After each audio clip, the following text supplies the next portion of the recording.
Cedo na manhã de 9 de agosto de 2018, Nadezhda, moradora da pequena cidade de Tchaikovsky, como o compositor, só que a cidade fica na região de Perm, na Rússia, tomava café da manhã tranquilamente em sua cozinha. De repente, ela ouviu uma batida apressada na porta. Quem poderia ser? Pensou ela. Tão cedo assim, Nadia não esperava ninguém. Será que eram de novo aqueles vendedores insistentes de aspiradores Kirby, ou alguém veio conferir os medidores? Resmungou a mulher descontente, mas mesmo assim foi abrir. Mas na porta do seu apartamento, ela viu sua vizinha mais próxima, Tatiana, com quem morava no mesmo andar há muitos anos. Ela não gostou nem um pouco da aparência de Tânia. O olhar estava meio febril, os olhos vermelhos e as mãos tremiam, como se estivesse de ressaca. Mas não havia cheiro de álcool, e ela nunca tinha notado antes que Tatiana bebesse. Ela às vezes agia de forma estranha, mas quem hoje em dia não tem suas manias? Eu a levei para a cozinha e servi chá, contou depois Nadezhda aos repórteres. E então ela me estende o telefone assim e diz: estou te dando de presente. Eu perguntei o que aconteceu. Tânia senta tão calmamente e explica: quero acabar com a minha vida. Todos me abandonam. A mulher ficou bastante surpresa com a atitude da vizinha e suas palavras estranhas, mas entendeu que ela estava insinuando que sua filha Yulia queria estudar em outra cidade. Parece que ela decidiu se mudar para Ekaterimburgo. Recentemente, ela se mudou para a casa de uma amiga, e o filho mais velho, Sertan, de 22 anos, já mora há muito tempo separado com a namorada dele. Eu perguntei o que aconteceu, lembrou Nadezhda. Comecei a acalmá-la. Perguntei como poderia ajudar. Amanhã vocês todos vão me odiar, respondeu Tatiana de forma breve. Depois, ela entregou as chaves do apartamento dela e pediu para entregá-las ao Sertan. A vizinha ficou muito preocupada e imediatamente ligou para o irmão da Yulia para contar a ele sobre o comportamento estranho da mãe. Ainda bem que ela tinha o contato de todos os vizinhos que conhecia bem. Ela praticamente viu os filhos da Tatiana crescerem diante dela. Nesse momento, Tatiana, entendendo para quem sua interlocutora estava ligando, levantou-se bruscamente e saiu correndo do apartamento. Depois da ligação da vizinha, a preocupação também começou a incomodar o filho da Tatiana. Ele foi primeiro para a casa de campo, porque tia Nádia disse que sua mãe saiu correndo para algum lugar e deixou as chaves do apartamento com ela. Após inspecionar a casa da mãe e não encontrá-la, ele decidiu verificar o apartamento. Pegando com a vizinha as chaves deixadas pela mãe, Sertan abriu a porta. Chamou pela mãe no apartamento vazio. Ninguém respondeu. Parece que está vazio aqui. Para onde será que ela foi? O coração do rapaz foi tomado por um mau pressentimento. E se algo tivesse acontecido com a mãe? Ele deveria ter ido visitá-la na véspera? Ultimamente, eles brigavam com frequência. A mãe reclamava que os filhos a haviam supostamente abandonado, como se não entendesse que eles já tinham crescido. Cada um começa a ter sua própria vida. Dando uma olhada primeiro na cozinha do pequeno apartamento, Sertan deu de ombros e foi para a sala, onde normalmente toda a família assistia TV à noite. E literalmente ficou paralisado de horror. No sofá e ao redor dele, tudo estava coberto de sangue escuro já coagulado. Aproximando-se, ele, como em um pesadelo, viu o que estava atrás do sofá. Era o corpo monstruosamente mutilado de sua própria irmã, Yulia.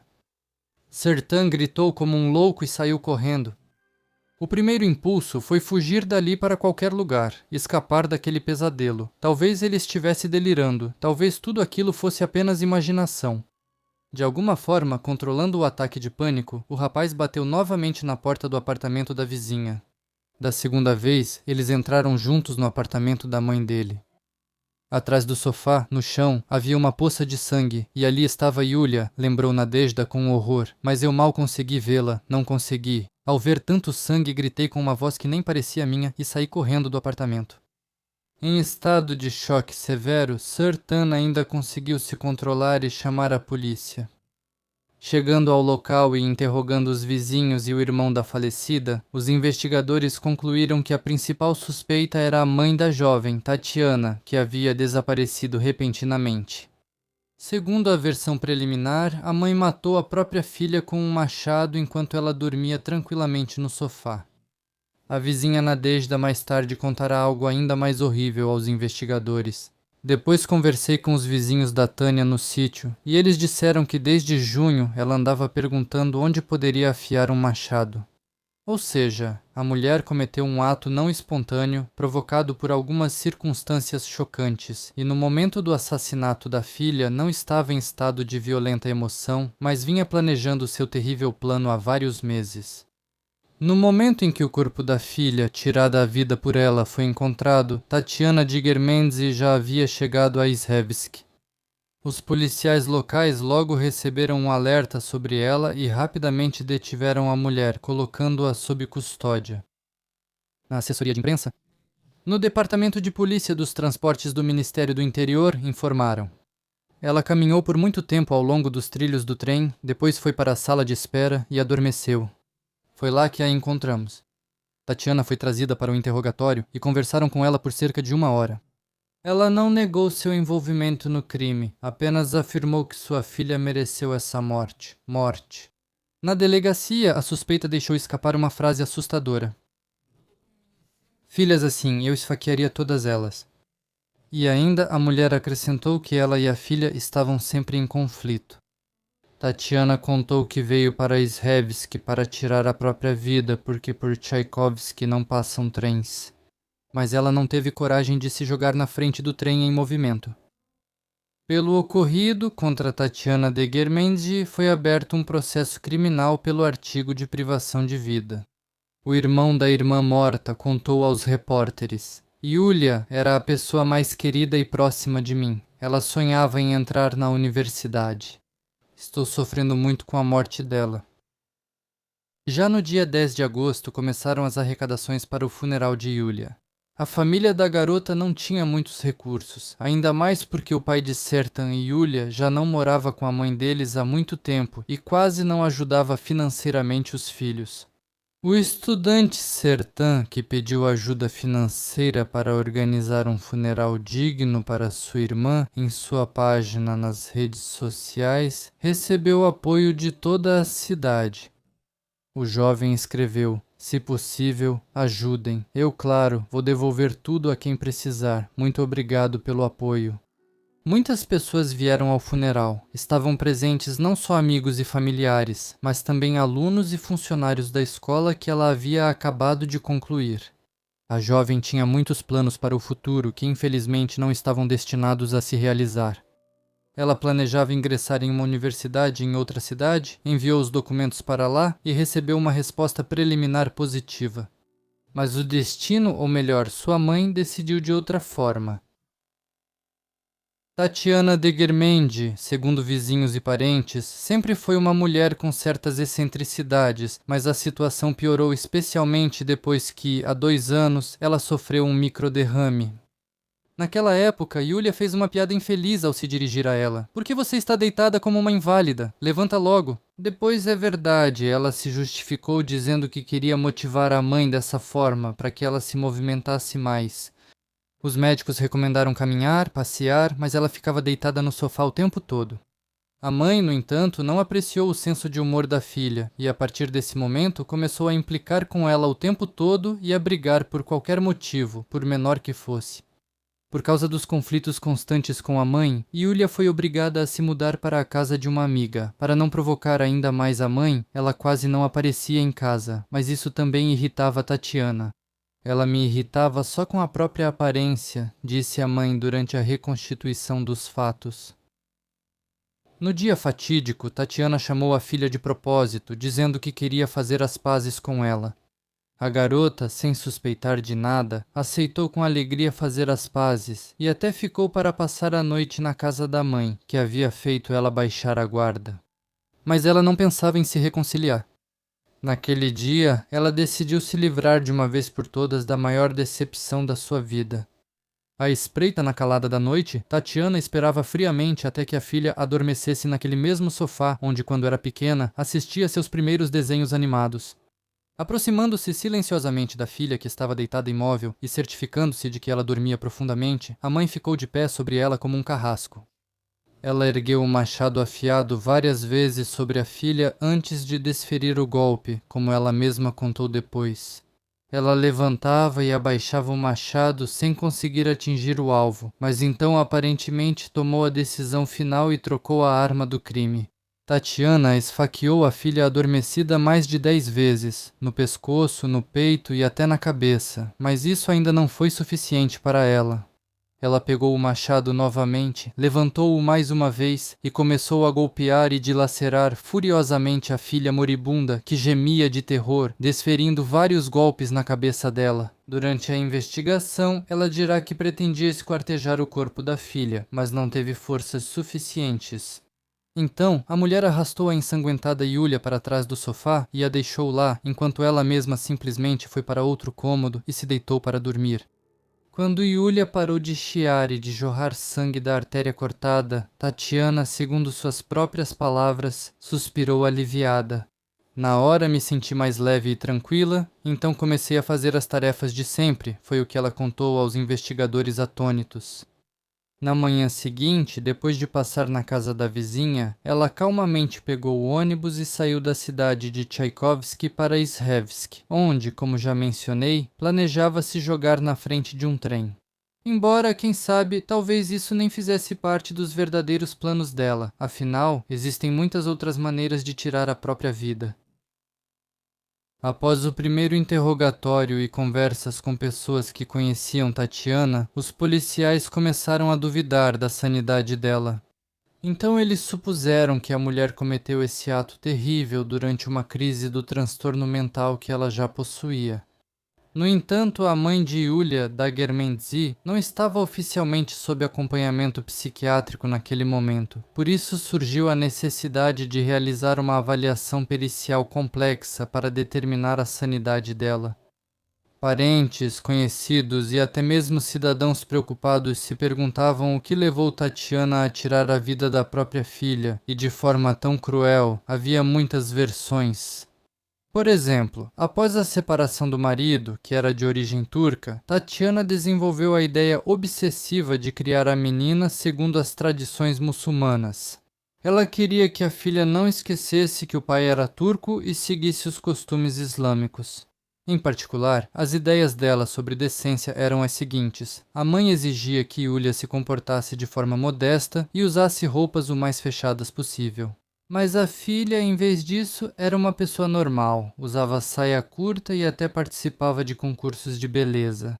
Os vizinhos contaram que Tatiana brigava constantemente com Yulia por causa disso, repreendendo: "Por que você anda de saia curta? Você é muçulmana", ao que Yulia respondia: "Eu sou batizada, não muçulmana".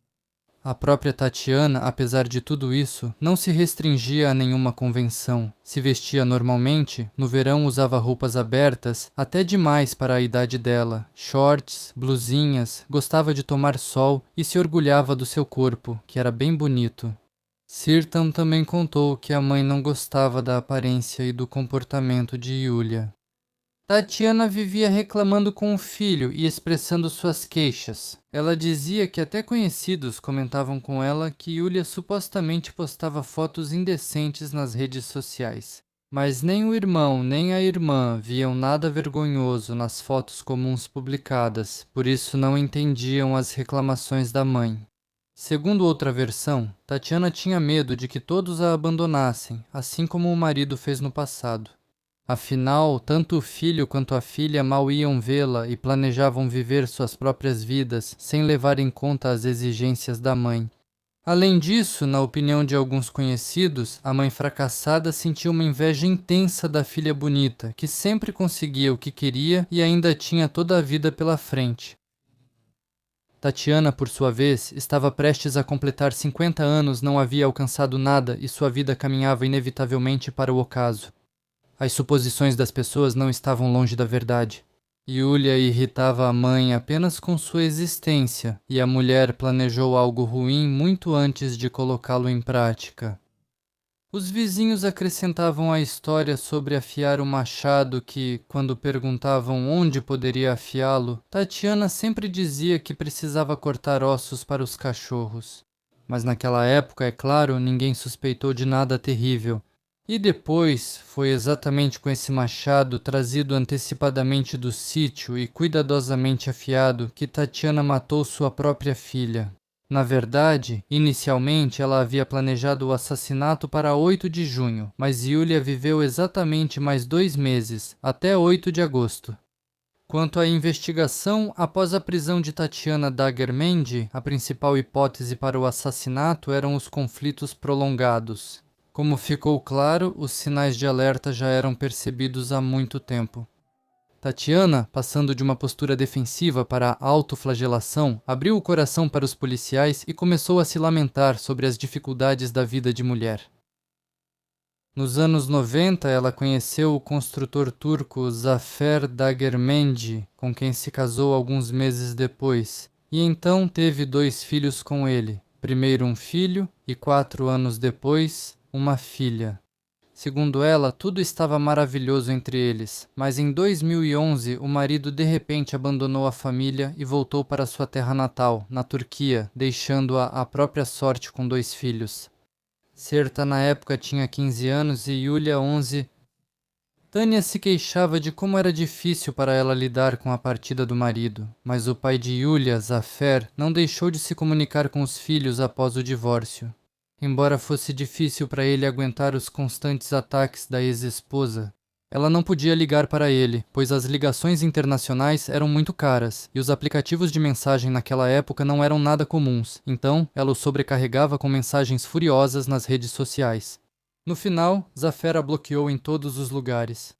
Ao saber da tragédia pelo filho, o homem imediatamente procurou o consulado para que lhe fosse permitido entrar na Rússia por motivos familiares. Na infância, Aygu era sua favorita. Mais tarde, Zafer Dagermendi contou aos repórteres a sua versão da história da família.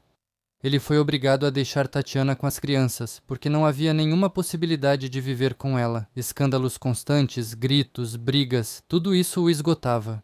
Mais de uma vez, Tatiana o colocou para fora de casa por causa da falta de dinheiro. Ele não tinha uma renda estável e se virava com bicos e trabalhos temporários. Além disso, Zafer já estava cansado das brigas constantes da esposa e da bagunça que reinava no apartamento deles. Parecia que a Tatiana tinha 2 personalidades, uma amigável e outra agressiva. Ela podia facilmente me expulsar de casa sem motivo algum. Eu me cansei de viver assim. Em casa, era sempre briga, sempre bagunça, dizia ele. Além disso, Tatiana sofria de consumismo e gastava todo o dinheiro do orçamento familiar com besteiras. Nas fotos do apartamento da família Dagermendi, o apartamento de Tatiana aparece literalmente entulhado de todo tipo de tralha. Tendo ido para a Turquia, Zafer, segundo ele, enviava dinheiro para o sustento dos filhos. No entanto, em vez disso, a ex-esposa comprava várias bugigangas com as quais entulhava todo o espaço da casa.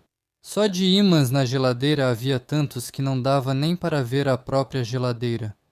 Tatiana comprava constantemente coisas que depois nem usava, desde pacotes de canecas baratas até casacos de pele.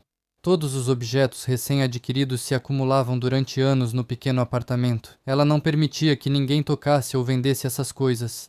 No fim, as crianças não tinham onde se preparar e faziam o dever de casa na casa dos vizinhos. Eu fui para a Turquia, mas continuei mandando dinheiro depois. Descobri que Tânia gastava todo o dinheiro em coisas de que não precisava. Zafer contou aos jornalistas que ela acumulou uma grande dívida pelo apartamento. A vizinha Nadejda também confirmou a versão de Zafer. Ela contou como, certa vez, em 2011, encontrou Zafer sentado com malas perto da porta do apartamento deles, no patamar da escada. Uma vez cheguei em casa e Zafer estava sentado no corredor, lembrou Nadejda. Perguntei, o que aconteceu? Ele me expulsou e eu fiquei sem dinheiro.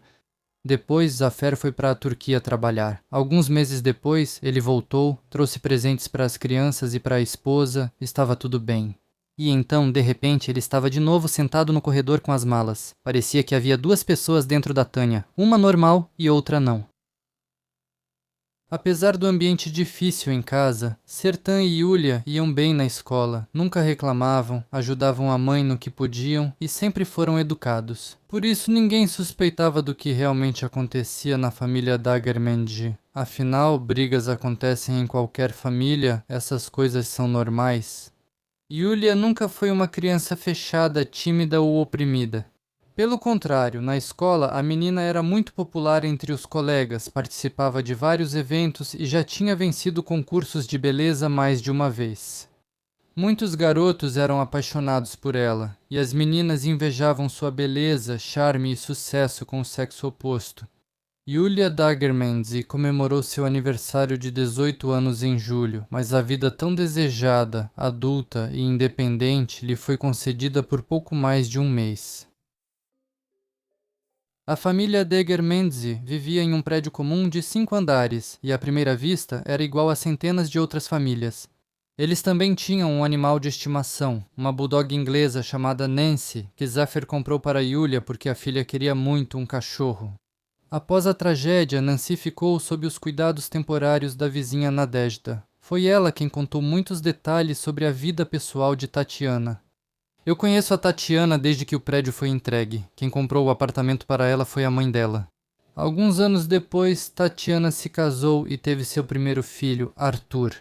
No começo, tudo estava normal, mas depois a Tatiana se separou do marido e decidiu que não queria o filho. O marido ficou com a guarda da criança.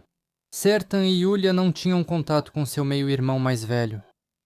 As qualidades maternas da Tatiana já podem ser avaliadas só por essa história com seu primogênito. A mulher não demonstrou nenhuma preocupação. Tatiana não sentiu a separação do filho pequeno. Aliás, em algumas fontes há informações sobre mais uma criança de Tatiana. Supostamente do primeiro marido ela teve outro menino, mas ele morreu ainda bebê. Durante muito tempo circularam rumores persistentes pelo bairro de que a mãe, sem controle, colocou um travesseiro no rosto da criança. Ele era inquieto demais. Mas se isso é verdade ou não, ninguém sabe ao certo. Em meados dos anos 90, no bairro onde morava Tatiana, começou uma grande construção de prédios residenciais. A construtora era uma empresa turca. Foi nessa obra que Tatiana, que trabalhava de vez em quando como faxineira ou ajudante, conheceu seu segundo marido, Zafer. Eles rapidamente começaram um romance intenso e o turco, encantado com a loira atraente, logo decidiu se casar. O próprio Zafer contava na história do seu encontro assim: nosso romance começou muito rápido. Alguns meses depois, quando a construção terminou, eu a convidei para visitar a Turquia. Ela veio e conheceu minha família. Decidimos nos casar e eu me mudei para Tchaikovsky para morar com ela. Os problemas na família russo-turca começaram depois do nascimento de Yulia. Zafer ficou preocupado com o humor instável da esposa e seu comportamento estranho. Tatiana podia ser amigável e, no segundo seguinte, já ficava irritada e gritava. Eu pensei que ela tinha, como posso dizer, problemas psicológicos, contou o ex-marido. Fomos juntos ao psicoterapeuta. E a Tati parecia tão normal, respondia tão bem às perguntas, que o psicoterapeuta achou que o anormal era eu. Ela era esperta assim. Tânia também não se ocupava muito das crianças, e não se incomodava nem um pouco com o fato de que elas precisavam ir à casa dos vizinhos para fazer as lições. Nadezhda contou que frequentemente via Sertan fazendo lição de casa na rua. Ela sentia pena do menino e o levava para sua casa, dava comida para ele. Ele aceitava a ajuda com gratidão, comia, estudava e depois voltava para casa. Na casa da Tânia não havia espaço nenhum. A mesa estava cheia de todo tipo de estatuetas, explicou Nadezhda. As crianças não tinham onde fazer a lição. Naquela época eu achava normal. Se a pessoa gosta de colecionar algo, que colecione. Mas por que ocupar cada metro livre com estatuetas? Claro, esse comportamento estranho da Tatiana foi o primeiro sinal de alerta. Mas ninguém deu muita atenção a isso. No entanto, foi exatamente isso que levou Zafer a sair da família. Eu me cansei de viver assim, a casa está sempre uma bagunça, o humor da Tânia muda o tempo todo, ele confessou depois. Voltei para a Turquia, mas seguia em contato com as crianças e enviava dinheiro à minha esposa. Não sou de abandonar a família, mas para onde a Tânia gastava esse dinheiro? Às vezes ela comprava 6 casacos de pele porque gostou, mas nem usava. Outras vezes comprava 8 panelas, mesmo sem cozinhar nada. Ela também sempre pedia dinheiro para pagar as contas de casa. Eu mandava tudo, e depois descobri que ela tinha uma dívida enorme. Tânia gastava o dinheiro com besteiras. Após os trágicos acontecimentos, Zafer e Nadezhda mostraram aos jornalistas o apartamento onde Tatiana morava. Todo o corredor está cheio de ímãs, adesivos e calendários de todos os tipos. A cozinha lembrava uma selva tropical, pois havia plantas artificiais penduradas por toda parte, intercaladas com quadros coloridos. Praticamente todas as superfícies estavam cobertas de todo tipo de tralha doméstica, estatuetas, bonecos, canecas e outras coisas inúteis, muitas vezes nunca usadas para o propósito original. Na sala de estar também havia uma abundância de decoração. A mesa estava coberta de figuras de animais de porcelana e cerâmica, como em uma feira de pulgas. Ali também havia vasos com flores artificiais de sempre. Até o monitor do computador está cheio de adesivos. Parecia meio assustador e lembrava mais o cenário de um filme de terror sobre a vida de algum psicopata. As crianças, apesar de crescerem sem pai e viverem com uma mãe estranha, terminaram bem a escola e começaram a ganhar um dinheiro extra desde a adolescência. Zafer sofreu muito com a morte da filha. Eu conversei com minha filha alguns dias antes de sua morte, contou ele aos jornalistas com lágrimas nos olhos. Minha querida, está tudo bem com você e com a mamãe? Ela respondeu. Sim, não se preocupe. Essa foi a última vez que ouvi a voz dela. O homem não teve vergonha das lágrimas. Quando as pessoas querem tirar a própria vida, elas fazem isso. Mas por que tirar a vida de uma criança? Quando soube disso por Sertan, corri para o consulado. Estava fechado. Fiquei vários dias ansioso, esperando o cônsul aparecer. Quando ele soube do que tinha acontecido comigo, fizeram meus documentos rapidamente e viajei de avião. Sertan e Yulia são meus únicos filhos, e agora, meu bem, minha Aigul está morta. Convidei meu filho para me visitar na Turquia, mesmo que só por um mês. Talvez isso o faça se sentir melhor. Apesar de já haver problemas com Tatiana há muito tempo, as crianças preferiam não expor as brigas da família e nem mesmo compartilhavam suas preocupações com o pai. E nos últimos anos, o relacionamento de Julia com a mãe se agravou e ficou extremamente tenso. Nadejda lembrava que frequentemente via brigas de Tatiana com a filha. Fiquei tão surpreso. Tânia mesma anda de shorts e camiseta no verão, mas implicava com Julia. Ultimamente, ela implicava com Julia por qualquer motivo, mas Julia era uma otimista, cheia de esperanças e sonhos. Pouco antes de falecer, ela participou de um concurso de beleza organizado por uma comunidade do VK. Na escola, todos também falavam dela com carinho. A menina era simplesmente maravilhosa, disse a vice-diretora da escola, Yulia Zamirovna. No 10º ano, ela se tornou a Miss das alunas do ensino médio. Julia sempre se vestia muito bem, estava sempre acompanhada das amigas e defendia elas. Ela tinha qualidades de liderança evidentes. Por isso, ninguém poderia imaginar que ela tinha algum problema em casa. Julia nunca reclamava de nada, e a mãe dela vinha às nossas reuniões. Uma mulher comum, não tinha nada de estranho nela. O orientador da turma disse que quando contavam para Tatiana sobre os sucessos da Julia, ela ficava muito feliz, parecia emocionada. Ninguém poderia imaginar que tudo acabaria assim. No funeral vieram tanto ex-alunos quanto seus colegas de classe e professores. A amiga próxima de Tatiana, que a viu algumas semanas antes da tragédia, contou. Tatiana, como sempre, se gabava do sucesso dos filhos. Sertan conseguiu um emprego e a Julinha quer entrar na universidade. E depois eu descubro que ela tirou a vida da Julia. Não consegui acreditar nisso até o último momento. No funeral havia muitos amigos da Yulia e do Sertan. Yulia estava deitada com um vestido de noiva, com um véu na cabeça, provavelmente para esconder os ferimentos. A investigação do caso durou quase meio ano. Até janeiro de 2019, a Tatiana foi primeiramente submetida a uma avaliação de sanidade mental. A perícia psiquiátrica foi realizada em Moscou. O laudo pericial mostrou que a mulher é inimputável. Por ordem judicial, ela foi submetida a tratamento compulsório. Sertan lutou por muito tempo para aceitar a morte da irmã. Ele sofreu mais do que todos com a perda dela. Eu não me interesso pela investigação. Tento seguir em frente sem pensar muito nisso.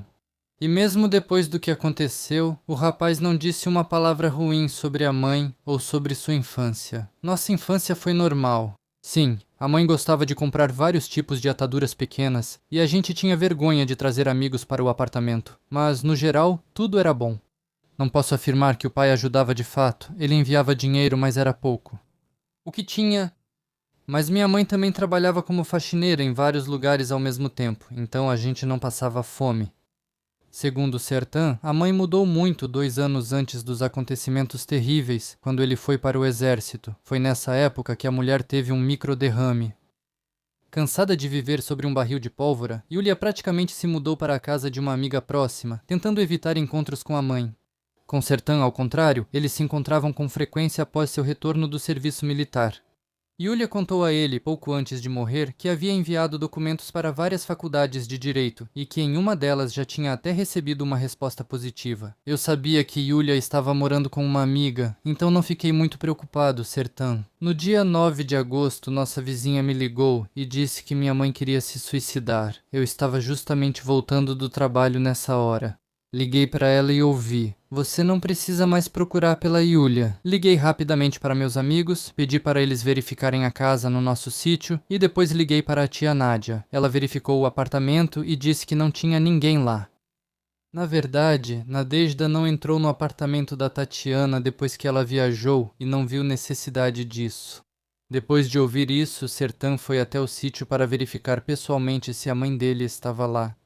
Na casa de campo não havia ninguém, mas lá estava o cachorro deles, Nancy, que normalmente vivia no apartamento. Ela estava com fome e recebeu o dono com latidos lamuriosos. "Eu a peguei rapidamente e corri para casa", diz Sertan. "A tia Nádia me deu as chaves e eu comecei a vasculhar o apartamento.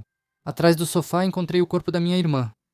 Eu acho que a mãe teve um surto mental." Depois nos disseram que essas compras intermináveis de bugigangas dela, aparentemente, foram o primeiro sinal de insanidade, mas ninguém poderia imaginar que isso levaria a um final assim. Mais tarde, o irmão vai escrever nas redes sociais: "Yulia, me perdoa, eu não sabia que ia acabar assim." E antes de contar sobre o destino de Tatiana, vamos tentar entender sua personalidade com base nos fatos conhecidos. Tatiana Daguermendi aparece como uma pessoa com a psique profundamente abalada, cujo crime foi o ápice de um transtorno mental progressivo que se desenvolveu ao longo de muitos anos. Sua personalidade era marcada por uma dualidade evidente. Por fora, ela podia parecer uma mulher comum, mas por dentro havia processos patológicos intensos. As principais características de sua personalidade eram a instabilidade emocional, impulsividade, que se manifestava em mudanças bruscas de humor, explosões incontroláveis de raiva, comportamento escandaloso e conflitos constantes, especialmente com a filha. Ela sofria de um forte sentimento de abandono e de um medo constante da solidão, percebendo de forma exagerada o crescimento dos filhos e o desejo deles por independência como uma traição pessoal.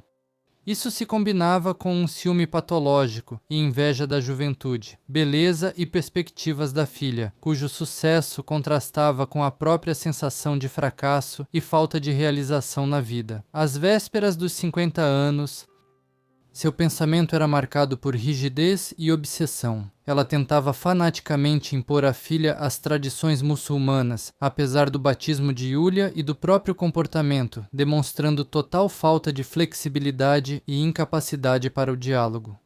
Acúmulo patológico. O consumismo compulsivo era um sintoma marcante do desequilíbrio mental, transformando o apartamento em pilhas intransponíveis de objetos inúteis e criando condições de vida insuportáveis para as crianças, que Tatiana ignorava completamente. Ela demonstrava falta de empatia e instinto materno em momentos cruciais. Se separou do primeiro filho com facilidade, era indiferente ao fato de que as crianças faziam as lições na casa dos vizinhos porque o apartamento estava tomado, e o clímax você já conhece. O assassinato, friamente planejada, extremamente cruel, sem um pingo de arrependimento, acompanhada de declarações monstruosas.